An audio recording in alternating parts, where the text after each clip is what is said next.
Dalam tubuh badan kita ada sistem perlu dijaga. Dalam tubuh badan kita perlulah dijaga. Kalau nak jaga sistem rangka, minum susu kalsium ada.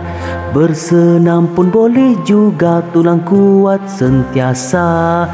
Kalau nak jaga pernafasan, hindari rokok, itu amalan. Udara bersih persekitaran, basuhlah tangan.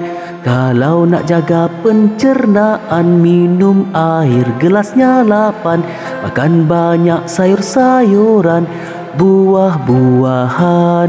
Peredaran darah mesti dijaga, kurangkan lemak dan juga gula.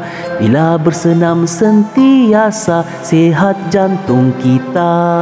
Sistem dalam tubuh kita mesti dijaga, mesti dijaga.